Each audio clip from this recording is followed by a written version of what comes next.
America ने B2 बम्बर से GBU-57 नाम का एक बम गिराया है और ईरान का मारा है तो पूरा न्यूक्लियर साइट में तबाह कर दिया। वो मिसाइल है 14,000 kg का, 20 मंजिला इतना कहाँ घुस जाता है नीचे और उसके बाद ब्लास्ट करता है। अब ईरान को भी क्या करना चाहिए, अब उसमें डर इस बात का है,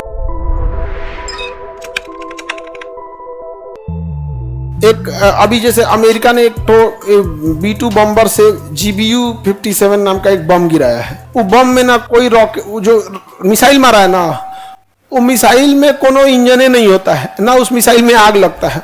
वो मिसाइल है 14,000 kg का। कितना केजी का?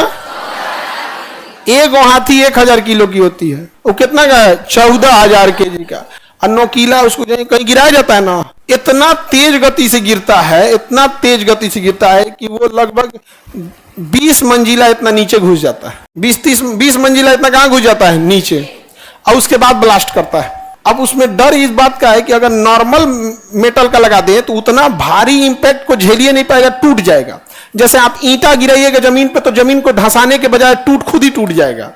लेकिन अगर वहीं ईंटे के जगह पे आप भाला फेंकिएगा तो भाला टूटेगा नहीं, घुस जाएगा अंदर, घुस जाएगा नहीं।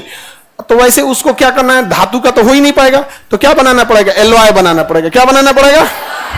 एलॉय बनाना पड़ेगा। तो निकल एलॉय बनाता है। कौन सा एलॉय? निकल एलॉय।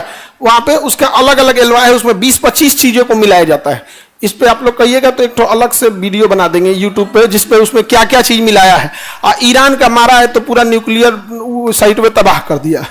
तो ईरानो बैल थोड़े था कि उसमें रखा था, एक को नहीं रखा था ईरान, उसमें एक को नहीं रखा था ईरान।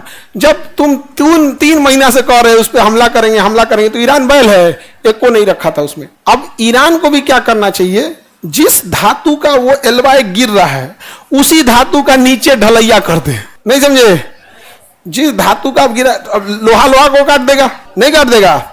और उसमें भी ना, उसमें एक जैसे ब्लास्ट करने का एक चीज होता है, जैसे ना कोई सी चीज को ब्लास्ट जब किया जाता है तो ऊपर की ओर विस्फोट मारता है। वो विस्फोटक आप किधर लगाएं ये डिपेंड करता है।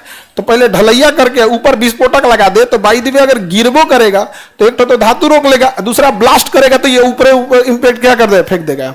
अब ये आपस में लड़ाई कर रहा है, हम लोग को बहस नहीं है। हमें बस एक चीज से दिक्कत है कि अगर ईरान गया तो पेट्रोल 150 रुपया, ईरान गया तो पेट्रोल 150, और फिर हमको अफगानिस्तान और पाकिस्तान को जाने का रास्ता बंद हो जाता है। इन छोटा सबको क्या जाता है, आपस में मार कर रहा है। हम तो इजराइल को कहते हैं कि भाई ईरान से तो नहीं आगवा बढ़ जो, पाकिस्तान है तो इनसे आगे बढ़ जा भाई, क्या है पाकिस्तान। नहीं समझे?